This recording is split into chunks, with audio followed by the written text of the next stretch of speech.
I'm going to call the meeting to order at 2:08 p.m. This is the December 13, 2024 meeting of the Commission for the Study of Environmental and Public Health Impacts of PFAS Compounds. I am Chris Bandazian, and here today in place of Mike Wimsatt is Andy Fuller. Welcome, Andy. And I understand from Leanne Atwell that Will Moore is here also, who at the DHHS part can provide some information on cancer data analysis if needed. And so we will proceed with approval of the minutes of the November 8, 2024 meeting. If there are questions or comments. So move. And Gary, that's you. Second. This new platform is interesting because I don't see you, but I can't ask you to raise your hand. And who seconded? Nancy. Okay. Any discussion? All those in favor, please say aye or raise Aye. your right hand. Any opposed? Okay. Hey, Chris, I am on now. And you are Rich? I am Ron. Ron Dunn, I'm here okay. now. I was Okay, having trouble thanks. connecting. Okay, So I perfect. apologize. I couldn't get on. Yeah, it's a new platform, and so we're working out the bugs here. So let's move right into the DHHS, I mean the DES update from Andy Fuller. Sure. Can everybody hear me all right? Yes. Okay, good. Couple updates from DES. Thanks for having me here. Again, if anybody doesn't know me, I'm Andrew Fuller. I'm the project manager for the Hazardous Waste Remediation Bureau. Mike had asked me to step in, as Chris Bandazian indicated. So from the Air Resources Division, for an update on them, on October 2024, St. Gobain had requested a waiver to not conduct stack testing pursuant to their state permit to operate, and that was due to the fact that all the equipment related to PFAS emissions, including the RTO, had been removed from the facility in preparation for its closure. And then later in October, DES approved that request not to conduct the stack test. I've had conversations with St. Gobain recently. I believe they're going to be requesting to terminate all their air permits for the facility soon as they proceed with demolition activities, which I will I'll touch upon a little bit next. So in October 2024, as you are probably all aware, St. Gobain announced plans to demolish the building located at 701 Daniel Webster Highway. They began work immediately associated with the demolition, including disconnection of all utilities, asbestos abatement of all interior and exterior surfaces, and other evaluation of hazardous building materials. They had received a local demolition permit from Merrimack for the non-asbestos impacted areas of the facility, and they began demolition of what they refer to as the low bay area.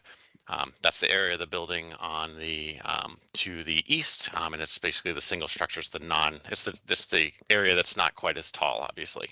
It's one-story portion of the building, and they had done finished product fabrication in that area. As of today, I was actually out at the facility this morning. That portion of the building has been nearly completely removed with the exception of one taller portion, which is kind of located to the north. In this area, being a little taller, they need to wait on a slightly larger piece of equipment to begin that demo work. They indicated that all the asbestos abatement and PCB remediation and other parts of the building has been completed, and they're going to be submitting for a demolition permit for approval with the town next week. As part of the demo, they've indicated all the structural steel is going to be removed from the building. It's going to be going off as scrap steel for recycling. Demolition debris from portions of the building that have been determined to be significantly impacted with PFAS contamination are planning to be disposed of at an out-of-state hazardous waste landfill. My understanding is that it's going to be shipped off to, there's a landfill in Pennsylvania that's going to be accepting it. They are planning to remove the entire above ground structure and leave only the concrete floor and foundation at the facility. After that has all been removed, they're going to scarify the concrete surface. They've actually started doing some of that work too to remove superficial contamination from the concrete. This process, it's kind of similar to, I saw the machinery. I didn't see it in operation, but it's similar to like a pavement eater, and it chunks up the concrete floor, and removes about 1/8 of an inch to 1/2 inch of concrete in areas where they had been completing application and coating was performed. They anticipate completing all demolition activities during 2025, and that demo work is going to continue through the winter months as the weather permits. So, we have asked them to provide us with periodic status reports, so we should be getting monthly updates on kind of planned activities ahead of time, and then what has been completed over the course of the month. And we're going to continue to remain in frequent contact with them as the decommissioning activities kind of continue. I don't know, does anyone have any questions on the demolition of the building before I move on to other areas? I don't see any questions, Andy. Okay. Go ahead. I have a question. It's Nancy. Please. Go ahead. Thank you. Andy, when you talked about the concrete coming up, where is that going to be removed out of state as well? And what guardrails are in place in terms of environmental protections for, I mean, I would imagine that that's all going to be airborne, right? So it's a lot. I don't know if you've ever seen a like concrete cutting itself. They add water to it, and that keeps the dust suppression down pretty significantly. I was talking to the workers today. There's kind of a delicate balance of adding water to it so that it doesn't become too soupy and it almost becomes like a putty, and then they can really just scrape it all up. And then they've been putting it on poly and stockpiling it, and they're going to be shipping that all off site as well to a lined landfill. Okay, thank you. Yeah, I believe it's going to Canada is where they indicated when I asked them this morning.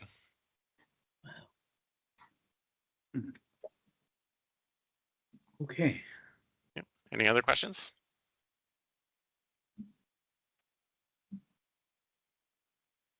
So for alternate water updates throughout the area, their contractors, Second Wind and Culligan, they've been continuing the point of entry treatment system installation for residents. As of the 4th of this month, they've installed 679 POET systems. They've also been proceeding with construction work for water line installations in Litchfield, Bedford, Merrimack, and Londonderry. These are all areas with existing water lines where homes require connections to water mains in the street, and then also areas where new water mains are being installed. One of the longer running projects has been the construction associated with the Hillcrest Road water main extension area of Litchfield. That project has been considered substantially completed by Saint-Gobain and their contractors. There's going to be some final paving and restoration work that's going to be performed in spring of 2025. But other than that, it's essentially complete. As part of that project, 55 residents were disconnected from their water supply well and are receiving water provided by the water utility. They indicated that 32 properties in that area had declined connection to the water line. 14 of those had opted to have a line extended from the curb stop area to the house, but not connect. 10 residents did not respond to any notices, and 8 residents declined altogether. At all the decline properties, the water utility still installed a curb stop in the street. That was a total of 18 locations. And then Saint-Gobain is going to be notifying, I believe, the 87 owners in this area, so there's 87 properties, that their bottled water deliveries are going to be discontinued. Saint-Gobain's contractors began service connections to existing water mains in the town of Bedford and Londonderry. Applications were sent out to 33 eligible properties, and completed applications were received back from 28 locations. Water utility reported that they hit some pretty significant bedrock and ledge in the area of Kimball Road in Londonderry, which slowed construction slightly, but hasn't stopped them necessarily. As part of those projects, there have been service lines exterior have been installed at about 20 locations, and water meters have been installed at 15. The service connection work is going to continue through the rest of this year. Should be mostly complete, but there might be a few connections that linger and carry into 2025. For the Merrimack area water line work, including Wildcat, Brenda Lane, those service connections, that construction began in late summer 2024. And then the water main extension area on Brenda, John, and Edward Lanes, that whole water main has been installed and the testing was complete, and service applications have been received from all 26 eligible properties in that area. The exterior service line connections have all been completed, and interior water meter installation work has been ongoing and will likely continue into early 2025 as well. For the connections to existing water mains in Merrimack and Bedford, that began in late summer 2024 as well. The contractors installed service line and stop to end at 28 of those locations. Water meters have been installed at 6 locations in Bedford and 11 in Merrimack. A total of 6 properties did not respond in those areas. As far as Londonderry and the larger project, the St. Cobain's been continuing to work with the water utility in the town of Londonderry to evaluate the feasibility of the water line extensions in that town. The conceptual design was completed by St. Cobain back in the spring of 2023. We have met with St. Cobain, the town, and the water utility on a couple of times now to discuss the expanded water service in that area. In the meantime, Londonderry had been approved by the Drinking Water Groundwater Trust Fund Advisory Commission for an $8 million grant to supplement the town contribution for a larger project in that area. And the negotiations between the two parties continue. I expect the next meeting to be taking place sometime in 2025, early 2025. Any alternate water questions for any of those projects? Have a question from Don. Don? Yes, thanks, Andy. Just to clarify, for the homes that refuse connections, and you said they left a curb stop in the street, I assume you refer to that as the valve is actually just off the edge of pavement, like kind of at the property line. Is that the case, that they don't actually have to dig into the street to connect to the main, right? I believe main. so. Yeah. No matter what, like, so there's like kind of two clumps of property. I think they what they're installing is a T kind of off that water main, and it's Right. there. Even on properties that elected to have a line run up to the house but not connect, they leave a section of pipe, my understanding, not connecting the house. So they would have to be digging even on those properties as well, but they get almost all the way there. Just maybe that's just to avoid, the potential for people trying to connect on their own. But they're leaving it there in case someone comes back at a later date and decides. Yeah, I had asked Mike about that in a previous meeting, about whether a homeowner that doesn't want to actually connect to the public water system, would they still allow St. Cobain to run the service line across the property and just terminate the service line like on the outside of the house, not necessarily go into the basement or anything like that? Because it makes a big difference. I think a lot of customers who don't want to connect, it's probably because they don't want a water bill, but having the line still run into their property, even if they don't use it, would be a benefit to them just on the value of their property. If they ever sell the property in the future, at least in the new owner wants to connect to the public water system, at least the line would be already installed on the property, even though it's not connected and brought into the home. It would reduce the cost significantly. So I'm just kind of mentioning that if anybody ever looks at this video again, that there is an option to do that. I don't know if that was clear in the past. So, if that is the case, then that's good to know that that is an option, even if they don't want to connect and have a water bill, that they can still have the line run across their property. So if you could just confirm that, or maybe talk to Mike about that to confirm at the next meeting, it would be a good distinction. That I'm thinking a lot of homeowners that don't want public water and don't want a water bill may not be aware that they could still get the line brought into their property, and just have it sit there, not be connected. And maybe in the future, another property owner in the future might want to actually go through with the connection. So just a point I'm making. So thanks for that. Tanya, go ahead. Thank you. So if I can add on to this, in 2020, the street I live on had water and sewer that came down the street. And I have a piece of property next door that's an empty lot, and they did do a T connection, and that what it does is it puts a T connection at the very end of the property itself. And then in the town of Salem, for example, you have to pay as an individual to get that water or sewer line to the home itself. So it doesn't, the T connection is created at the base of the property line by the town. And then from there, you as a homeowner have to bring the lines, whether it's water and or sewer, to the home itself. You have to pay for that portion. You have to hire the contractor to do that work. So I'm curious, in this situation, does that mean people are actually getting that paid for by the funds from this to go from the cutoff from the actual T to their home? Is the whole thing being paid for, or do they actually only get the service within their roads?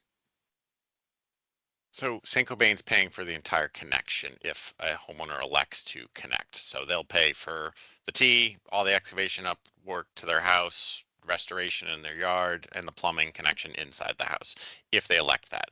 In some of these situations, as Tom has indicated, that a property owner might say, I don't want to have a water bill, so I don't want to connect, but they are running the water line. They are running the water line up to basically the foundation. They might leave a small section, I think, unconnected, but they are doing that.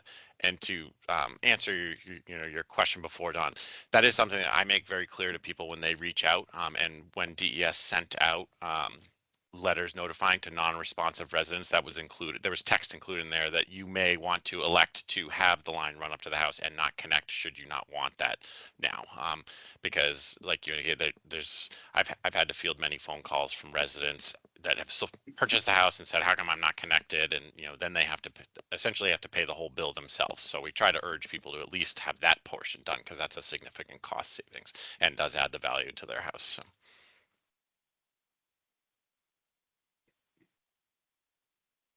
Just make sure that we can go on. Okay, I don't see any other questions on this subject, Andy. Okay. So I'll move on to the groundwater management permit and their ongoing monitoring now. We had, as everyone's probably aware, we'd asked Saint-Gobain to apply for a groundwater management permit.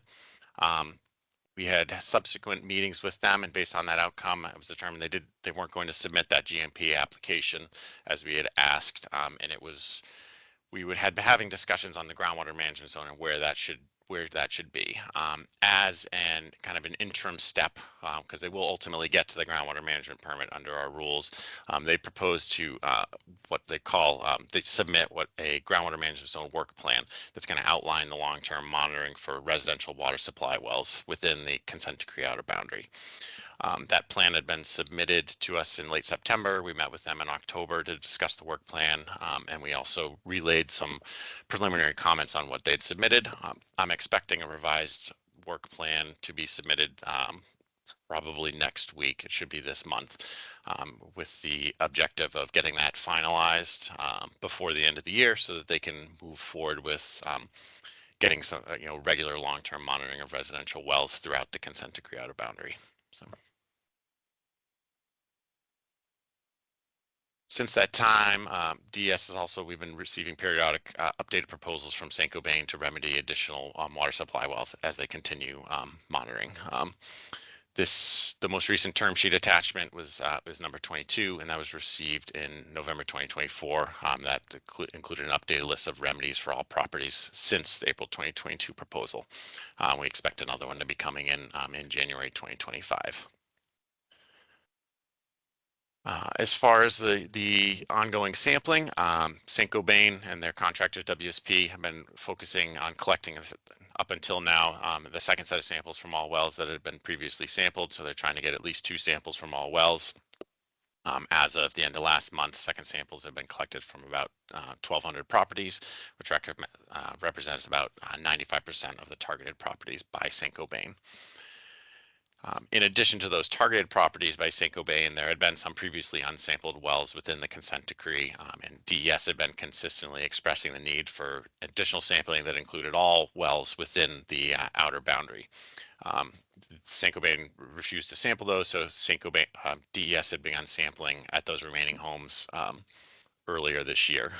We initiated that sampling in March, and as of December 10th, so just earlier this week, we had sampled or scheduled to be sampled approximately 86 residents, and we have results back from about 84 of those. Of the results received, about 10% of the properties have exhibited an exceedance of the current DES AGQS, and about 70% exceed the EPA MCL. There were about 66 properties that did not respond to that invitation, and one declined sampling. We notified residents of their eligibility by mail three different times. We don't plan to send out additional mailers notifying people, but we do continue to get sample requests come in, 1 to 2 a month, maybe a few more than that, in which case we do add them to the sampling queue and collect the sample for them. Some high-level numbers as far as the sampling from that St. Gobain had been doing as of November 22nd. There had been 3,867 properties identified for sampling. Of those, there have been 2,574 samples collected from water supply wells. And then there have been 1,200 second samples collected from water supply wells. And out of that, there have been 1,166 properties that exceeded standard and then have been offered bottled water. On the remedial action plan front, that was submitted to DES in the initial remedial action plan was submitted in May of 2023. We had held meetings with St. Gobain, and they had decided that they would submit a RAP addendum. That was submitted in February of 2024, a little bit earlier this year. We had subsequently met with St. Gobain, and we provided a comment on both the RAP and the RAP addendum on October 10th of 2024. They were basically determined both the RAP and the RAP addendum did not meet the requirements of EMVOR 600, and we laid those out in that letter. They were pretty detailed. We have subsequently met with them again. They have indicated that they're going to submit a RAP addendum to further evaluate remedial alternatives that may reduce contamination at the site. We don't have a timeline for that. They will be requesting, I think our letter had requested that be submitted by the end of January 2025. They said that they'll probably be submitting a request to extend that. So that just about summarizes most of my update from Hazardous Waste Remediation Bureau. I don't know if anyone has any specific questions on that. Okay. Mindy, your hand was up. Yes, I do. Thanks for that summary, Andy. So regarding the additional sampling effort, the reach out to the additional people that have been sampled, that's great.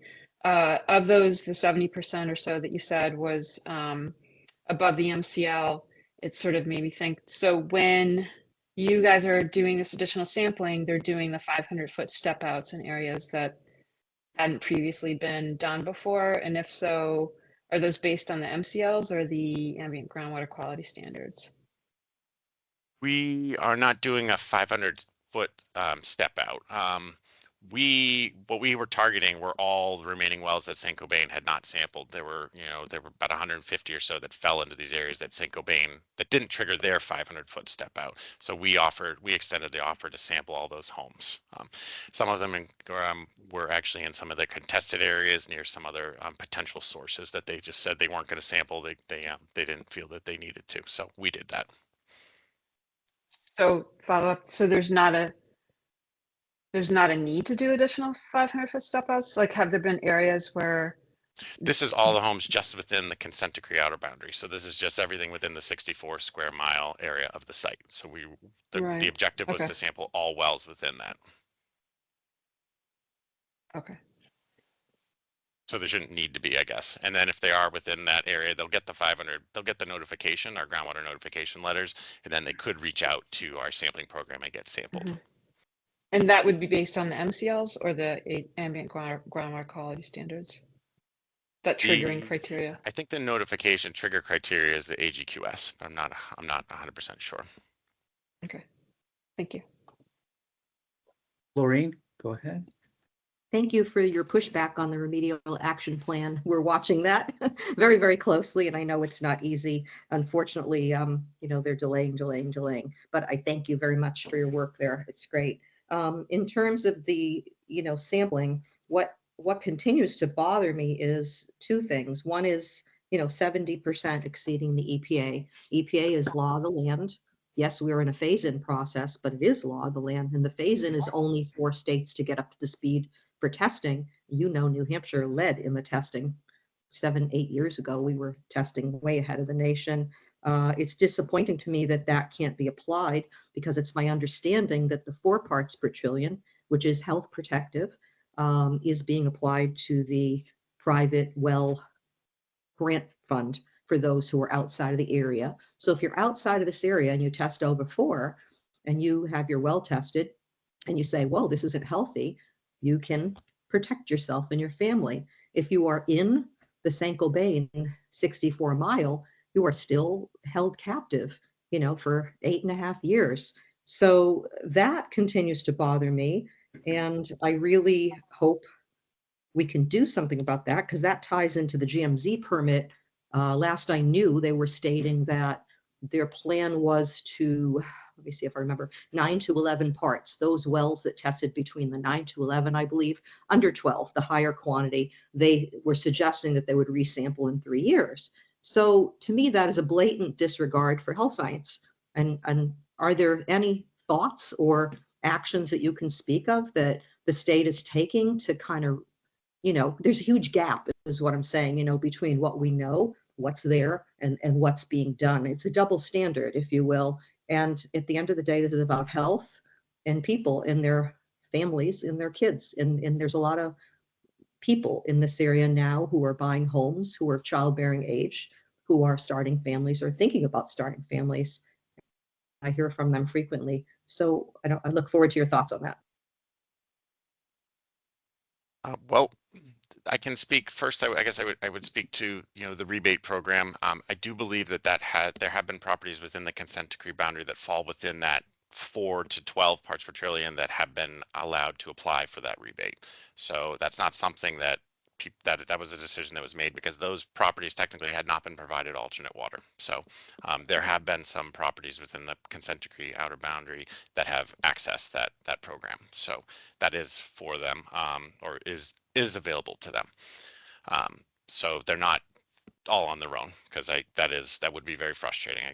We can appreciate that. So the sampling program itself, we felt, like I said, we've had, I don't want to speak too much on it until it's finalized and approved, but they did upload what their initial plan was, which was to get 2 samples from every property next year, so in 2025. We're discussing trying to expand that a little bit, and basically so then they would have 4 samples from every well, essentially, that they've agreed to sample, and then they would use that as criteria going forward for the frequency of samples. We've asked them for a little bit more than just that, but I'm hoping that and they seemed to be amenable to our additional monitoring. So we felt that was good to do, because what we really want to get is more data and more testing from these wells to make sure that people know if there's going to be any fluctuation of these contaminants in their water supplies. So I appreciate the testing work, but I would just add that it is about health protection. And when you have long-term exposure, as we were told in early, 2016, the phrase was used, quote, relatively low exposure. What we really know now is that didn't matter. The health conditions are everywhere, the challenges everywhere. So when you don't apply the most health protective standard, you have added, not you, I'm not pointing the finger, but in general, this process is continuing to have a good amount of people exposed. The messaging isn't really out there. We need to do a better job. At least people can protect themselves, because 8.5 years into this investigation, coming up on 9 this March, we still have people who are being exposed, and bioaccumulative chemicals are still building up in their body, and they don't have the chance to start healing. And even that is not easy. There's no antidote for PFAS. So I just add those comments to just please keep in mind, the testing and the science is fabulous, and I understand it's complex, and it's not easy dealing with someone who's so big with such deep pockets, but the people on the ground need you.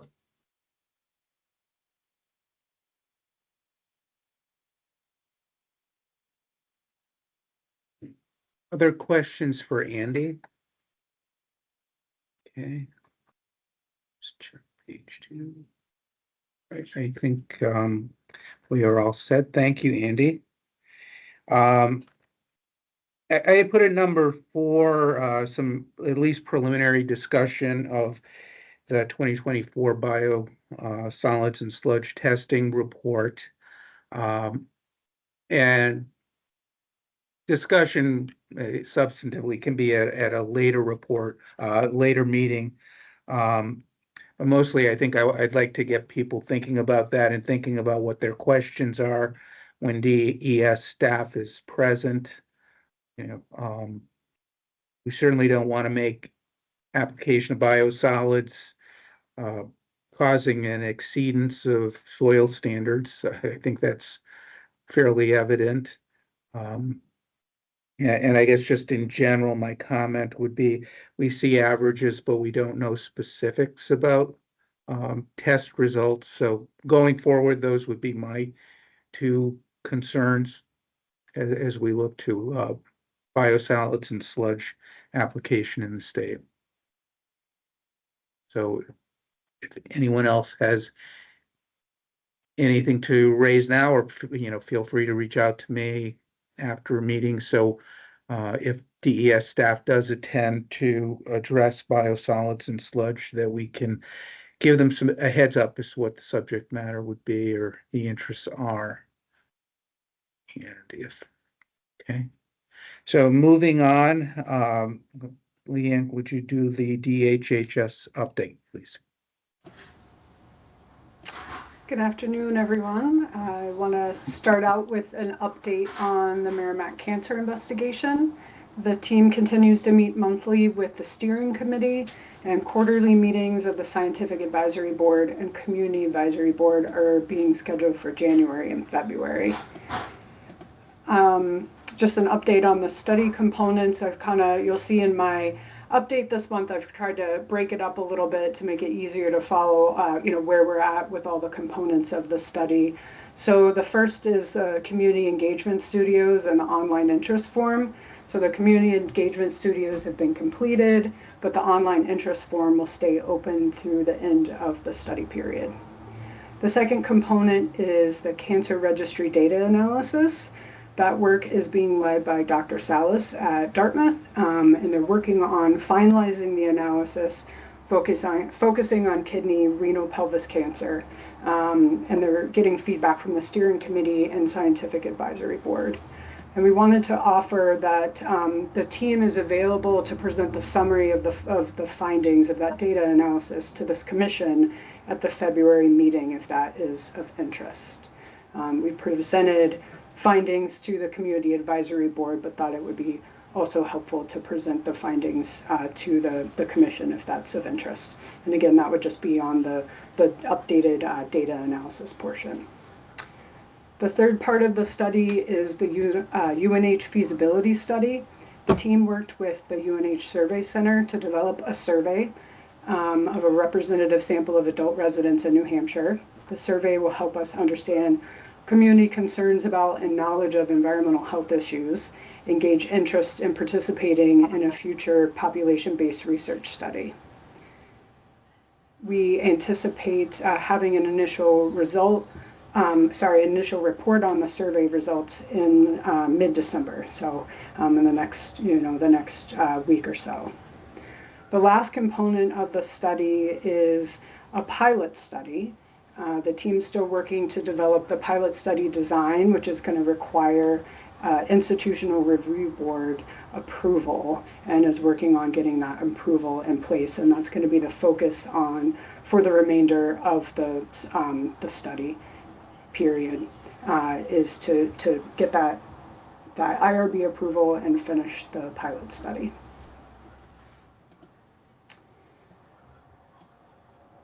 So as we've discussed in previous meetings, we've received feedback from this commission and other community members regarding an interest in having HHS analyze additional years of cancer registry data for other types of cancer. The Dartmouth work is focused on kidney cancer, but there's been the interest in having us look at other types of cancer data. So thank you for your continued feedback on the importance of doing this analysis. We've decided to move forward with doing the additional analysis at this time rather than waiting for the completion of the feasibility study. So we will be updating the cancer incident report that was previously published in January 2023 on cancer incident rates in Merrimack with the most recent registry data through 2021, and that will focus on cancer types other than kidney renal cancer in Merrimack and the 9-town study area as compared with the rest of New Hampshire. The data that are going to be used are data that are currently in the cancer registry for the years of 1995 to 2021. The registry is working on receiving cancer data from the VA, but that data may not be available for analysis for at least 6 months. So we anticipate having this additional data analysis completed in spring 2025 and can present the findings at a future commission meeting. I just want to also remind a reminder of some of the things that we talked about last month, some additional cancer-related work that the department is currently doing. We're also updating New Hampshire's 5-year cancer burden report, which is a statewide analysis of cancer data. And then we are also in the process of reviewing the CDC's guidelines for examining unusual patterns of cancer and considering updates to our cancer investigation protocol. So that's what I have for an update. I also have my colleague Will Moyer on the meeting. He is the section chief for the health statistics and data management section at HHS, and he's been really involved with getting cancer data pulled together for the Merrimack study and is going to be taking the lead on this additional cancer data analysis. So if you have any specific questions about that analysis, I can turn those over to Will, but I can answer any other more general questions that you might have. Thank you.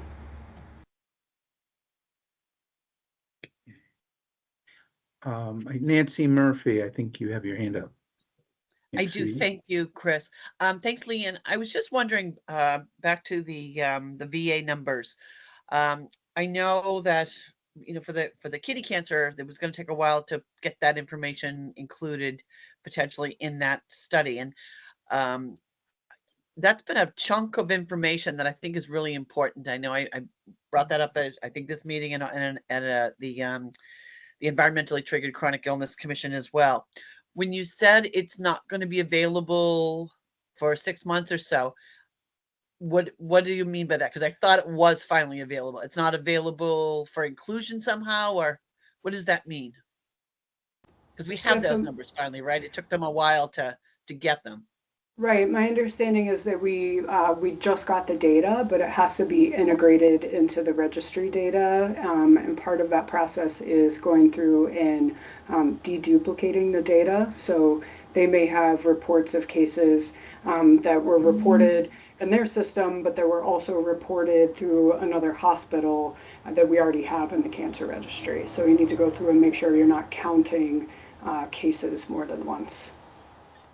So that's what I mean. Like, we have the data in hand, but it's not, it needs to be cleaned up and integrated into the data set. And my understanding is that process can be quite involved.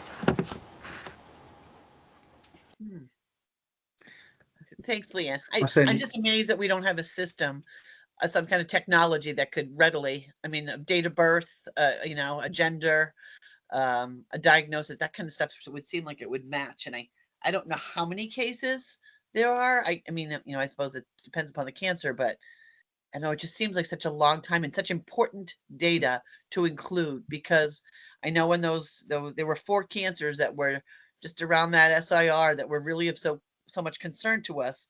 And I hate to think that, you know, we'll do this other report, which will indicate the same thing, but not have that data included. So I would love it if there's a way.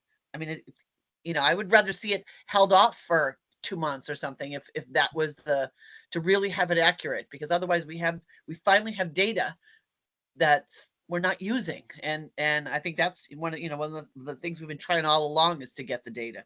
So just my 2 cents. If there's a way, I'm glad it's finally available. And that's what you say, through 21 is what we finally have. Correct. Yes. Thank you. Maureen? I was thinking that spring 2025 was pretty good compared to how long things have been taking, right? I was like, wow, I didn't know what you were going to say. And I go, that's great. But I didn't realize, I heard you say you were looking in the VA, maybe a 6 months lag. I didn't realize in spring 2025 that would not be included. Is that what Nancy is surmising? So I agree with Nancy. If we put it Right. off a little bit, but I love that you heard us and, you're going to go back and do this. I wasn't sure you were, given that we have no real health monitoring. It's very important. And brief question is, when you said that the question, the inquiry went out as to future population-based health study interest, did that go out only to the people, I assume, that were involved, right, in the kidney phase 1 study, or generally? I couldn't go out generally, right? Because you don't have access to community at large. Right, so that went out through the UNH Granite State Panel, which is a panel of 8,500 adults across the state that have agreed to participate in surveys that UNH routinely sends out. So that was And that was a bigger ask. Are you interested in further population-based health study? That went to a much bigger cohort than whoever responded to the kidney. Yes. right, yes, and so I think the approach was to try to get to oversample the survey in the Merrimack and surrounding town areas, but it was also sent out statewide. And then in terms of gauging interest in participation more locally, that was part of the intention of those community engagement studios and that online feedback form that we have available. So we're trying to multiple ways to try to, gauge people's interest in participating in a study. So the bigger number is the state at large, and the local number is the people who were involved in this pilot. Is there any way that we can use, you've used social media and different things for various inquiries, and even things about radon and lead and arsenic, I see it all the time. Is there a way we could put that out to the area that people would have that option to additionally just say, yes, I'd be interested? Because that would give a real indication in the future if anyone wants to proceed with any type of studies of our community in the whole map of the contamination area. When they see that there is an interest above a certain point, that's going to kind of encourage them to apply for those grants. Participation is the issue, right?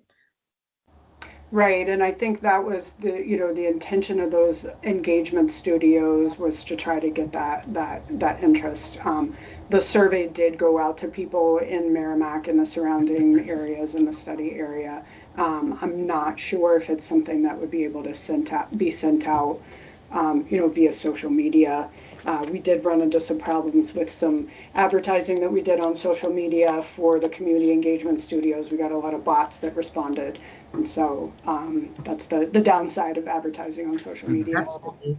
Yeah. I'm only asking is, we want to get to the right people who are the ones who need this and want this and will participate. I haven't seen or heard anywhere or heard from anyone, and usually I do, that question was out there. I'm sure you had respondents, but in this particular area, I haven't heard of anybody who's had that approach. And Nancy, have you heard of anyone? No. Okay, that's our feedback to you. So let's see what we can do to get those voices heard, because validation is really powerful to people who are impacted. Thank you.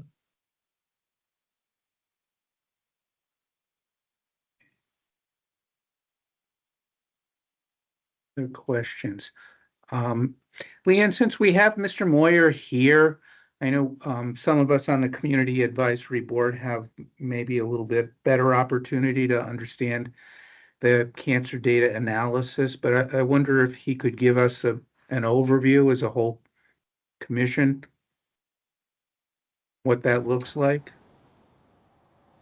Yeah, I think he could probably speak to just generally how we do Yeah. cancer data analysis. Is that what you're looking for? I think, Yes. we could, okay, all right. If, and I put it out there, but, if there's interest to come back to that February meeting and present the findings from this, the analysis that Dartmouth is doing, we'd be happy to do that.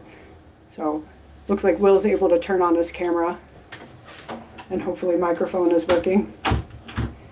Yeah, hi. So I'm Will Moyer. I'm the section chief for health statistics data management section at Public Health. So yeah, in general, for cancer analyses, we use the registry data, which is, the registrars there do a great job cleaning the data, putting it into a nice organized form we can use. When we get concerns, we basically will usually try to identify what type of cancer they're looking at, the area of concern in the years.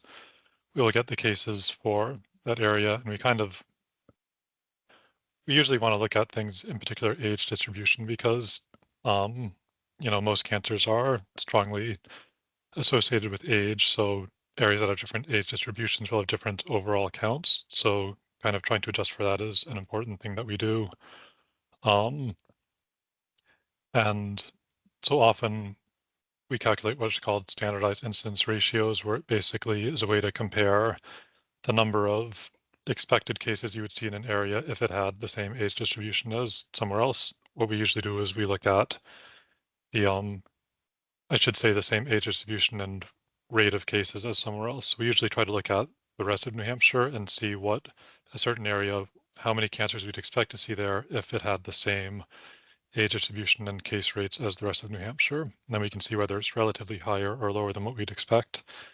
That is a lot of what you saw in the January 2023 cancer incidence report for Merrimack. And as Leanne had said, what we're doing now is basically we're going to just update that with more recent data. Additionally, the appendix for that report looked at SIRs for the various cancer types in Merrimack. We're going to expand that to look at the SIRs for all the cancer types in the other towns, surrounding towns as well. Does that answer your question? I think so. Again, some of us have had the benefit of a little bit more opportunity to ask questions. And I think one of the things that was noteworthy to me is that diagnostics and terminology over a 30-year period do change. It's not, there is some interpretation of data that's required to make sure that we're comparing apples to apples. So if there are no questions on that, or for DHHS, moving on to legislative activity, I don't know if anyone has an update, any of our legislative members or Maureen Mooney, if there's information about appointments, when those are pending, if they've been made, and if any LSRs that are out there.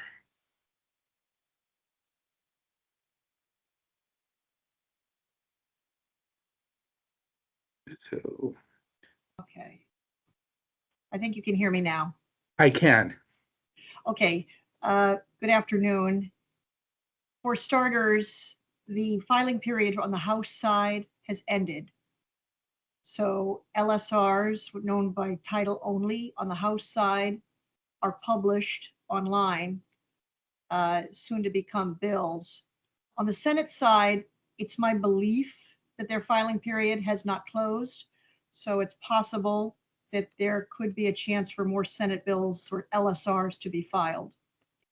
I've started a chart to track 2025 legislation. So far, I have one LSR I know to be directly related to what we do that I've placed in that chart. And that LSR has been introduced as a bill in a previous session. And that is to basically eliminate a statute of limitation for a PFAS legal claim that was filed by Representative Vail of Nashua. So more on that to come, but if anybody knows of other LSR titles at this point that we should be tracking, I'd be more than happy to insert them into our usual tracking chart. On the membership side, Representative Rung and I have been working on that to sort of understand who is on the commission under what title in the law and who needs appointment. It's unclear if Representative Rung is on this call. No, she's not able to attend. Okay. Essentially, I'll just sort of summarize. But the real issue we see is a citizen from Litchfield and Londonderry. And so we're going to start looking for names that could be suggested to fill those slots. There may be a bit of moving around with regards to state representatives and under what provision of the statute they are members. But other than that, we do have a plan, and we'll be in touch with the Senate President and the Speaker's office to see how far we can get with making sure we have a full commission that is a name under each category in this very lengthy statute in order to make our commission membership complete. And with that, I'll conclude. Thank you. Thank you. And our Hudson members also in process, appointment of Hudson members? Yes, we would be looking for that as well. Okay. Thank you, Maureen. So Nancy Murphy, I think I saw your hand. Yes, thanks, Chris. Maureen's right that I'm co-sponsoring that bill about the statute of limitations. It's Suzanne Bale is prime sponsor. And it's in redraft right now. Actually, there was an article today in In-Depth that addressed that that this potential, this LSR. And the question is, most of us feel, of course, that there should be no statute of limitations based on the latency issues with cancers and such, and the fact that this it's taken a while for science to catch up with recognizing the causal effect of things that before we knew were just known to be associated with or linked with PFAS contamination. So I'm hopeful that gets well supported. The other thing I was going to say is that in terms of the citizen representatives, I'll have to look at the bill myself, but I'm pretty sure when I wrote it in 2019, one of the requirements was, and I was concerned about real investment in this issue, was that those citizens have some kind of relationship with an environmental organization, or whether it was a Sierra Club or some history of work on this issue, or some in similar environmental issues, just so that we have a hard time maintaining a quorum and keeping people, and oftentimes the people that have been worried about this for a while have some other associations in terms of environmental agencies and organizations and stuff. So that's one of them. Pretty sure that's still in there. I don't think I took it out when I rewrote the LSR this time around. So that's an extra sort of a qualification that we just need to remember when we're recommending people for appointment. And that's all I had to say. Thanks. Okay. Maureen, and then Laureen. Thank you. And thank you, Representative Murphy, for that. That provision is still in the statute. So that is a section of membership that citizens from Merrimack, Bedford, Litchfield, Londonderry, and Hudson, that section of law that there be individuals who have the background in environmental studies that you described. There is also an additional provision in the same statute for a representative of those same 5 towns who are appointed by their governing body. So ideally, there would be 2 citizens from each of the 5 towns described in the statute, one of which from each town would have the background you described. Thank you. Yeah, and the intention with that, Maureen, was that the local governing body, we were hoping to have, you know, a town councillor, a selectman, as well as a citizen. So it was not all just government employees or staff. It was, you know, the citizen representation as well. And the thought with the town, somebody on the, you know, the town governing board would have, you know, would be able to represent the interests of the individual town as well on the commission. So two perspectives, both related to each, you know, of the individual communities that were involved.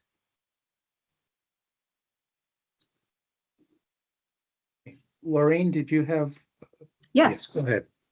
Thank you, Maureen, for that update and all the work you do. I had a thought as you were speaking, as we have a new state senator who hails from Merrimack, you know, he's an impacted citizen also.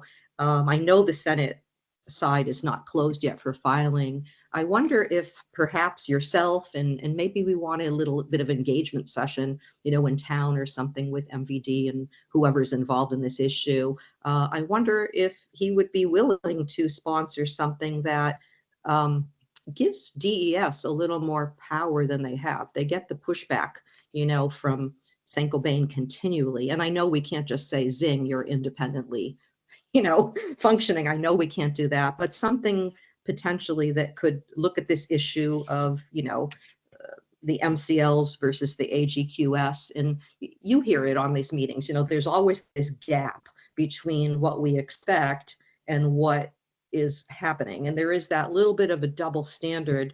And I think there are some areas that we could maybe improve upon by a legislative directive that could be sensible. And I would love to see that happen. Do you think that may be possible?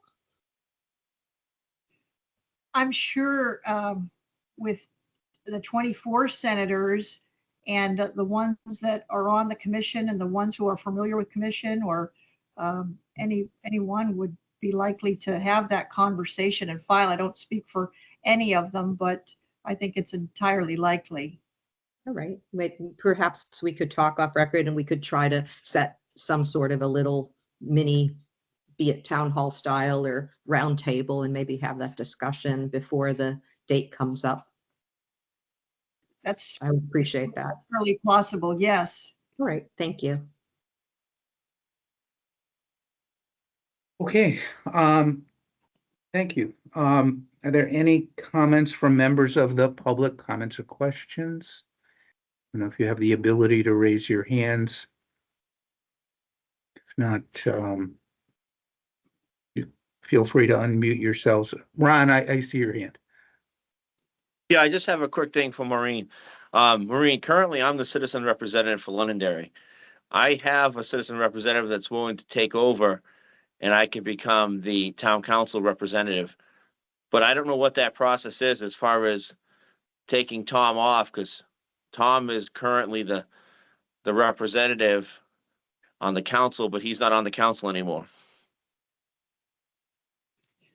My suggestion is to, since I'm sort of monitoring this chart, is to have the proper documentation from your town, making it clear which of you will fill which role under the statute. So if you could somehow, since it's not an appointment from the majority or minority offices, if you could somehow arrange with your town to make that switch and document it for our commission, I think that's entirely. Would I have to ask Tom to resign? I think that's. Because Tom right now is currently our representative and he doesn't go to the meeting. So I'm just trying to, I have a citizen representative that's willing to take my spot and then I can take the town council spot, but I'll get it figured out. Yeah, I mean, my thought there, I'm sure there may be other opinions here, but I don't recall ever seeing Tom at a meeting of ours. And I've been a pretty regular member for 4 years now.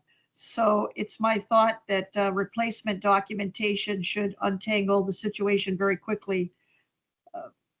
That's the solution.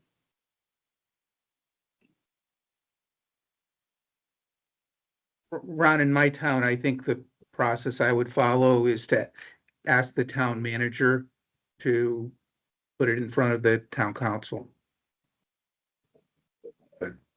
Okay, so the easiest thing is just, I'll put it on the agenda.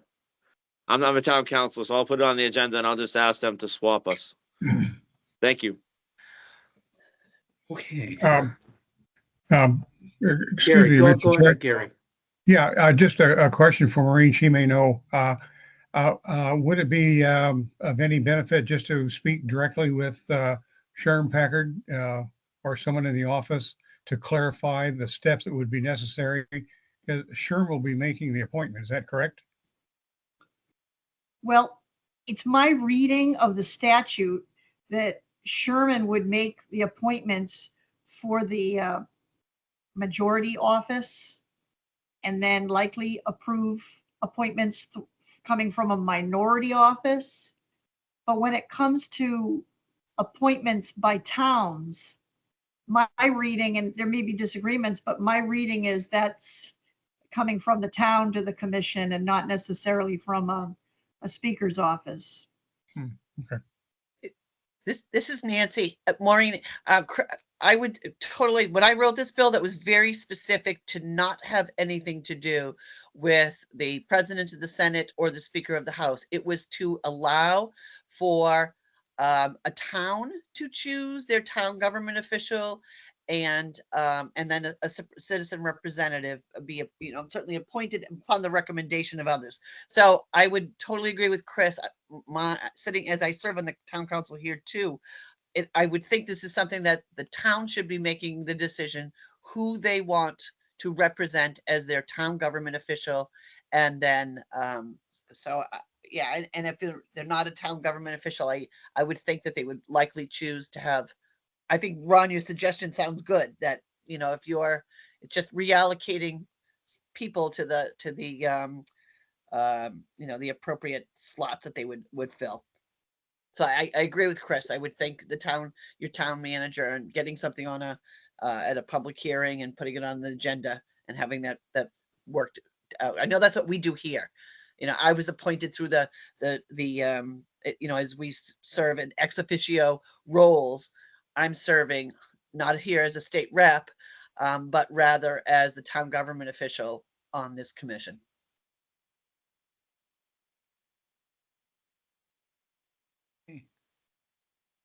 Hopefully we make some good progress on membership by the January meeting and this gets settled down. So speaking of which, our next meeting is January 10th at 2 p.m. Friday, January 10th, 2025.